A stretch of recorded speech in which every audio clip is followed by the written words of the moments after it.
اعوذ باللہ من الشیطان الرجیم بسم اللہ الرحمن الرحیم الحمدللہ رب العالمین۔ قرآن شناسی یعنی قرآن کی معرفت کے حوالے سے انشاءاللہ ہم اس سیریز کا آغاز کر رہے ہیں۔ عزیزان محترم، آپ جانتے ہیں کہ ہمارے ایمان اور عقیدے کے مطابق دین مبین اسلام خداوند متعال کا آخری دین ہے اور قرآن کریم آخری کتاب ہے جس کے بعد کسی اور کتاب نے نہیں آنا۔ جب خداوند متعال کے آخری نبی تشریف لا چکے تو اس کے بعد پھر کسی اور نبی کی کوئی گنجائش باقی نہیں رہتی، اور اب یہاں پر ایک بنیادی سوال جو اٹھتا ہے وہ یہ ہے کہ قیامت تک آنے والے لوگوں کی ہدایت کا پھر کیا اہتمام ہے خداوند متعال کی طرف سے۔ تو یہاں سے وہ مشہور حدیث پیغمبر خدا کی ہمارے ذہن میں آتی ہے کہ جب آپ اس دنیا سے جا رہے تھے تو آپ نے فرمایا کہ میں تمہارے درمیان دو گراں قدر چیزیں چھوڑ کے جا رہا ہوں، حدیث ثقلین کے مطابق، کہ جن میں سے ایک اہل بیت ہے اور ایک قرآن کریم ہے۔ یہ ہدایت کے بہترین دو ذرائع ہیں جن کی معرفت انتہائی ضروری ہے کہ جب تک ان کی معرفت نہیں ہوگی در حقیقت ہم ہدایت تک نہیں پہنچ سکتے۔ ہمارے معاشرے میں عام طور پر اہل بیت علیہ السلام کے حوالے سے گفتگو ہوتی ہے مجالس میں، محافل میں، لیکن قرآن کریم کے حوالے سے گفتگو نسبتاً کم ہوتی ہے۔ لہٰذا ایک حد تک قرآن کریم ہمارے معاشرے میں مہجور ہے اور مظلوم ہے، لہٰذا ضرورت اس امر کی ہے کہ ہم قرآن کی معرفت کے حوالے سے گفتگو کریں۔ اور در حقیقت قرآن کریم اور اہل بیت ایک دوسرے سے جدا بھی نہیں ہیں، ان میں سے ہر ایک دوسرے کی تائید کرتا ہے۔ لہٰذا اگر ہم قرآن کے حوالے سے گفتگو کر رہے ہیں تو گویا اہل بیت علیہ السلام کے حوالے سے گفتگو کر رہے ہیں، اور اہل بیت علیہ السلام کے حوالے سے گفتگو کر رہے ہیں تو وہ گفتگو مربوط ہے قرآن کریم سے بھی۔ آپ جانتے ہیں کہ نبی اکرم کا جو ایک ابدی اور خالد جو معجزہ ہے وہ قرآن کریم کی شکل میں موجود ہے، اور قرآن کریم وہ زندہ معجزہ ہے جو آج بھی ہمارے پاس ہمارے درمیان موجود ہے، اور اس معجزے نے قیامت تک باقی اور برقرار رہنا ہے۔ قرآن کلام الہی ہے،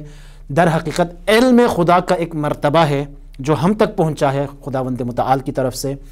اور در حقیقت اس کتاب کے اندر خداوند متعال نے ہم سے گفتگو کی ہے، اپنا پیغام ہم تک پہنچایا ہے، ہمیں مخاطب قرار دیا ہے، لہٰذا اس کلام کی طرف بہت زیادہ توجہ کرنے کی ضرورت ہے۔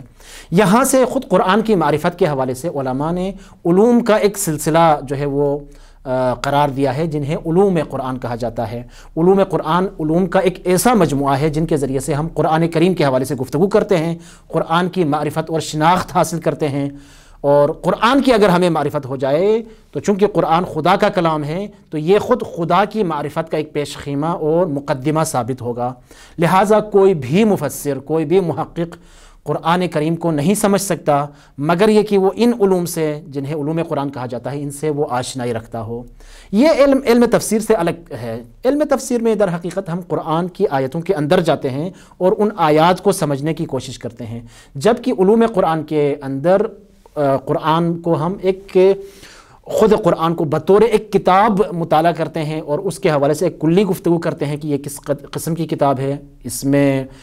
مختلف جو موضوعات ہیں ان کے حوالے سے ابھی آپ کے سامنے اشارہ کریں گے۔ دوسرے الفاظ میں قرآن کے مطالعہ اور قرآن کے حوالے سے تحقیق کے دو راستے ہیں۔ ایک راستہ یہ ہے کہ آپ قرآن کو اندر سے دیکھیں، اس کی آیات کو آپ معنی کریں اور ان کی تفسیر کریں، جسے علم التفسیر کہا جاتا ہے، اور ایک دفعہ یہ ہے کہ آپ قرآن کریم کو باہر سے دیکھتے ہیں، بطور ایک کتاب قرآن کو مورد مطالعہ قرار دیتے ہیں اور یہ پوچھتے ہیں کہ یہ کیسی کتاب ہے، کن خصوصیات کا حامل ہے، اور اس طرح کے جو موضوعات ہیں۔ بطور مثال چند مسائل کی طرف اشارہ کرتا ہوں۔ مثلا یہ سوال کہ قرآن کریم کے نزول کا کیا مطلب ہے، وحی کی حقیقت کیا ہے، چونکہ قرآن کریم وحی کے ذریعے سے ہم تک پہنچا ہے۔ اگر قرآن کریم معجزہ ہے، جس طرح سے کہا جاتا ہے معجزہ ہے، تو پھر کن حوالوں سے معجزہ ہے، آپ قرآن کریم کے معجزہ ہونے کو کیسے ثابت کر سکتے ہیں؟ قرآن کی تعویل میں اور تفسیر میں کیا فرق ہے، تفسیر کی کتنی قسمیں ہیں، شأن نزول کیا ہوتا ہے، مکی آیات کون سی ہیں، مدنی آیات کون سی ہیں، مکی آیتوں کی کیا خصوصیات ہیں، مدنی آیتوں کی کیا خصوصیات ہیں، ناسخ کیا ہوتا ہے، منسوخ کیا ہوتا ہے، قرآن کی عدم تحریف کے اگر ہم قائل ہیں تو اس کے اوپر ہمارے پاس کیا دلیلیں ہیں، قرآن کے اندر اگر محکم آیات ہیں، متشابہ آیات ہیں تو ان سے کیا مراد ہے، ہم محکم کو متشابہ سے کیسے الگ کر سکتے ہیں، اور اس طرح کے بہت سارے مسائل ہیں جو قرآن کریم سے متعلق ہیں۔ ان تمام بحثوں کو علوم القرآن کہا جاتا ہے، اور قرآن کے درست فہم اور قرآن کی درست تفسیر کے لیے ان علوم کا جاننا انتہائی ضروری ہے۔ اور اس علم کا آغاز اور سلسلہ کہاں سے شروع ہوا، اس حوالے سے کہا جاتا ہے کہ علوم قرآن کے حوالے سے سب سے پہلے جس نے کام کیا تھا وہ یحییٰ بن یعمر نامی ایک شخص تھا جو امیر المؤمنین علی ابن ابی طالب علیہ السلام کے شاگرد خاص ابو الاسود دؤلی کے وہ شاگرد تھے، یعنی امیر المؤمنین کے شاگرد کے وہ شاگرد تھے۔ انہوں نے فنون قراءات کے حوالے سے کام کیا اور کتاب لکھی ہے۔ اہل سنت میں زرکشی، جلال الدین سیوطی، زرقانی وغیرہ کی کتابیں ان حوالوں سے مشہور ہیں۔ شیعوں میں سید خوئی کی کتاب البیان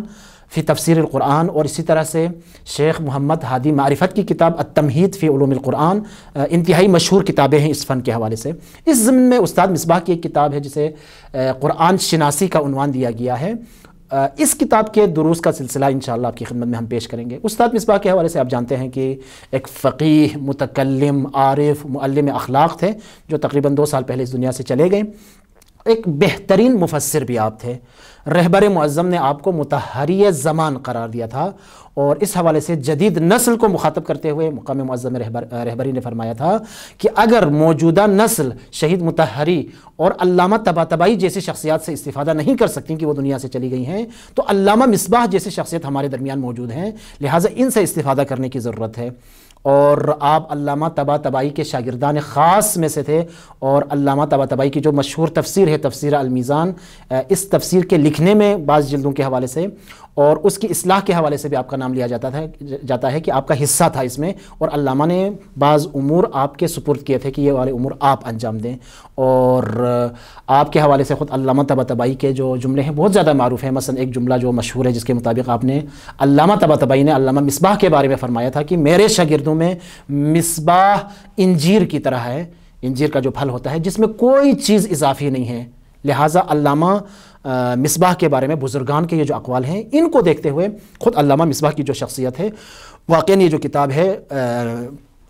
قرآن شناسی انتہائی اہم۔ علامہ مصباح نے جو قرآن کے حوالے سے کام کیا آپ جانتے ہیں کہ تفسیر ترتیبی، یعنی ترتیب کے ساتھ پوری تفسیر لکھی ہو اس طرح کا کوئی کام نہیں ہے، لیکن آپ نے تفسیر موضوعی کے اوپر یعنی مختلف موضوعات کو قرآن کی روشنی میں ان کا مطالعہ کیا ہے۔ اس سلسلے میں آپ کی کتابوں کی ایک پوری سیریز ہیں جن کو معارف قرآن کہا جاتا ہے۔ کوئی 8-9 جلدیں ہیں جن میں سے خدا شناسی کے اوپر یعنی خدا کی معرفت کے اوپر ایک جلد ہے، جہان شناسی یعنی کائنات کی معرفت کے حوالے سے، یہ سب قرآن کی نگاہ سے۔ اسی طرح سے انسان شناسی قرآن کی نگاہ سے یہ ایک جلد ہے۔ راہ اور رہنما شناسی کہ جس میں نبوت اور امامت کی بحث ہوتی ہے وہ ایک جلد ہے۔ جامعہ یعنی معاشرہ اور تاریخ قرآن کی نگاہ میں یہ ایک جلد ہے۔ حقوق اور سیاست قرآن کی نگاہ میں یہ ایک جلد ہے، اور اسی طرح سے اخلاق در قرآن اس حوالے سے آپ کی 3 جلدیں ہیں۔ اور اسی سیریز میں ایک کتاب جو ہمارے سامنے ہے وہ